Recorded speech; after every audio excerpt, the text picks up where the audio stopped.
Gold, trusted gold buyers. మీరు తాకట్టు పెట్టిన బంగారాన్ని విడిపించి ఈ రోజు ఉన్న మార్కెట్ ధరకు కొనబడను.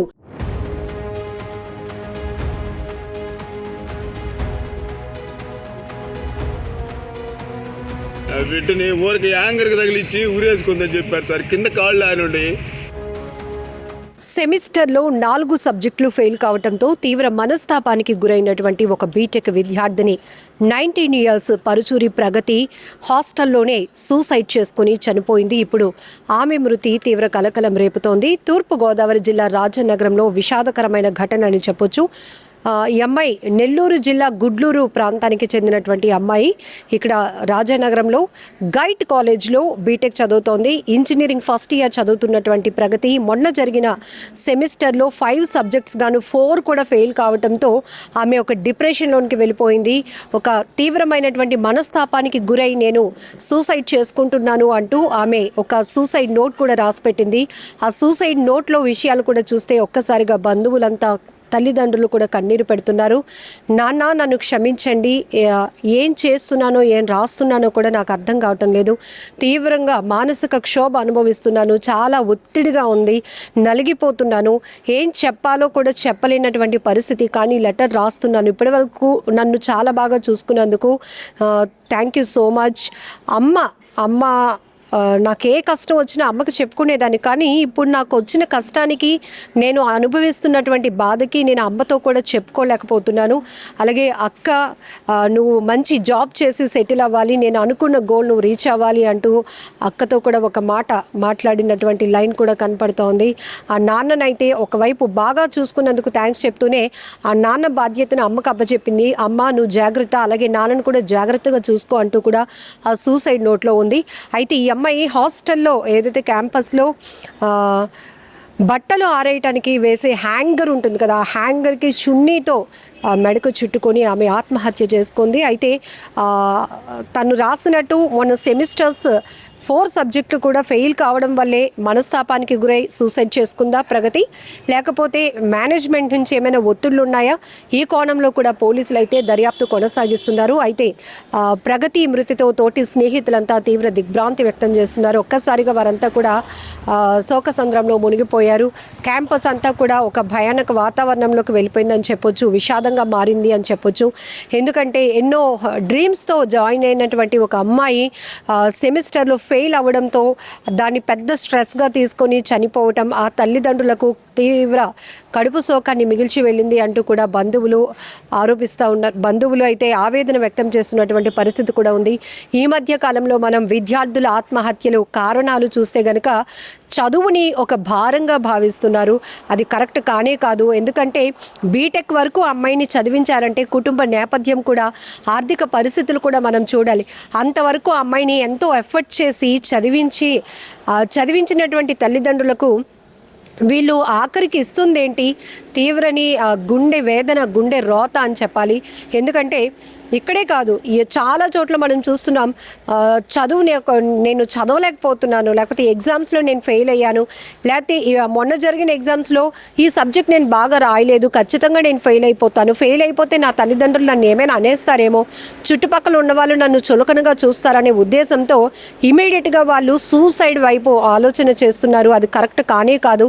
ఎందుకంటే ఒకవేళ మీరు పరీక్షల్లో తప్పిన జీవితంలో తప్పుతారు అనే మీ ఆలోచన చాలా రాంగ్.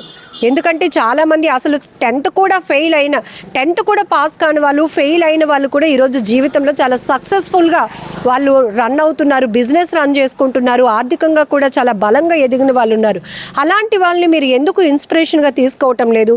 కేవలం మీలో మీరే మదన పడిపోతూ తల్లిదండ్రులకు మీ పెయిన్ చెప్పలేక, షేర్ చేసుకోలేక మీలో మీరే ఒత్తిడి, డిప్రెషన్లోనికి వెళ్ళిపోతూ ఇమీడియట్గా తనువు చాలించాలనే ఉద్దేశంతో సూసైడ్ చేసుకోవటం ఇది కరెక్ట్ కానే కాదు. ఇప్పుడు తూర్పుగోదావరి జిల్లా రాజనగరంలో కూడా ఈ బీటెక్ విద్యార్థిని ప్రగతి ఆత్మహత్య తీవ్ర కలకలం రేపుతోంది. అనేక కోణాల్లో పోలీసులు కూడా దర్యాప్తు వేగవంతం చేశారు. ఏదేమైనా చాలా బాధాకరమైన ఘటన. ఈ ఎగ్జామ్స్లో ఈ రిజల్ట్స్ తర్వాత ఎంతోమంది అనుకున్న ర్యాంకులు సాధించలేదని, లేతే నాన్న ఆ బొమ్మ కొనివ్వలేదనో, నాన్న సైకిల్ కొనివ్వలేదనో, ఫోన్ కొనివ్వలేదనో, BMW కారు కొనివ్వలేదనో ఒక యువకుడు ఆత్మహత్య ఆత్మహత్య ఏమిటి, అసలు ఏం జరుగుతోంది? కనీసం మీరు ఇంతవరకు చదువుకుంటున్నారు, తల్లిదండ్రులు పడుతున్నటువంటి కష్టాన్ని ఎందుకు చూడలేకపోతున్నారు?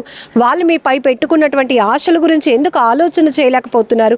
ఇంతవరకు మీరు ఎడ్యుకేషన్ కానీ లైఫ్ లీడ్ చేసిన వాళ్ళు ఒకవేళ మీకు చదవడం ఇష్టం లేకపోతే, చదవలేకపోయిన పరిస్థితిలోకి వస్తే, చదువు మీరు ఎక్కువగా పెయిన్గా స్ట్రెస్గా ఫీల్ అవుతుంటే ఇంట్లో చెప్పేసేయండి.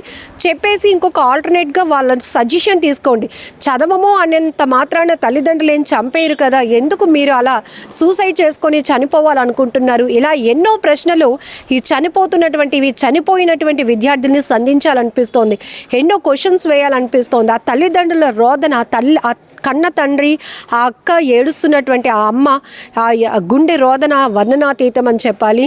అయ్యో బిడ్డ, నువ్వు చదవలేకపోతే మేమేం అనం కదా, నువ్వు ఫెయిల్ అయితే కూడా మేమేం అనం కదా బిడ్డ, ఎందుకు ఇలా చేసావంటూ వాళ్ళు ఏడుస్తున్న తీరు కూడా ప్రతి ఒక్కరిని కంటతడి పెట్టిస్తోంది.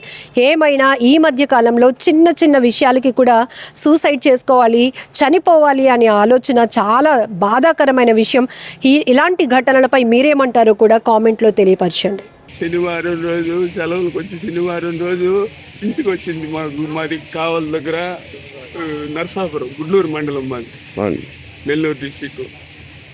కావలి వస్తే ఆడికి వచ్చిన తర్వాత మేము శనివారం రోజు ఇక్కడికి ఇక్కడికి నేర్చుకుని వదిలిపెట్టాం. ఎగ్జామ్ ఉందంటే వదిలిపెట్టేసిన తర్వాత ఇక్కడికి వచ్చిన తర్వాత వాళ్ళు తర్వాత 2 రోజుల తర్వాత రెండో రోజు ఎప్పుడో ఉదయాన్నే నైట్ వేసుకుంటే 3:30కి ఫోన్ చేశారు మాకు.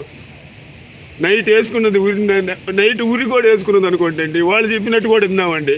వాళ్ళు ఉరి మామూలు గురి కూడా ఏ రూట్లో ఎట్ట వేసుకున్నదో తెలుసా? వేసింది ఒక యాంగర్, మనం సత్తులు తగిలిస్తాం చూడు, యాంగర్ కాళ్ళు ఇట్టున్నాయండి. కాళ్ళు ఇదిగో కాళ్ళు ఇట్ట ఆనిన తర్వాత యాంగర్కి తగిలిచ్చారండి. యాంగర్కి తగిలిచ్చి ఎంత గందరగోళం చేసి నా బిడ్డను అన్యాయం చేశారండి.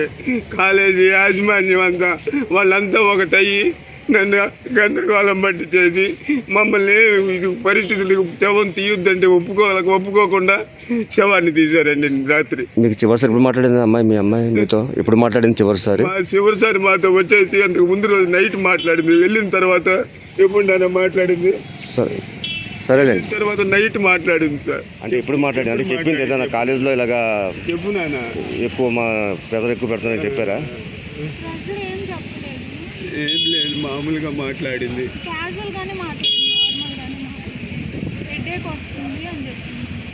అచ్చా. ఈ కాలేజీలో ఏం చెప్తున్నారమ్మా? కాలేజీ వాళ్ళు ఉరేసుకొని మీ అమ్మాయి లెటర్ రాసి ఉరేసుకొని చనిపోయిందని చెప్తున్నారు సార్. కానీ ఉరేసుకొని చనిపోవడం అనేది కాదు సార్. అక్కడ దెబ్బలు కొట్టున్నారు. ఈ చేతికి దెబ్బలు తగిలి ఉంది. ఎన్ని దెబ్బలు! సరే, ఆ బిడ్డని ఊరికి యాంగర్కి తగిలిచ్చి ఊరేసుకుందని చెప్పారు సార్. కింద కాళ్ళు ఆనుండి నా బిడ్డ పైన ఊరికి అట్ట తగిలిచ్చింది. సరే సార్, ఓకే.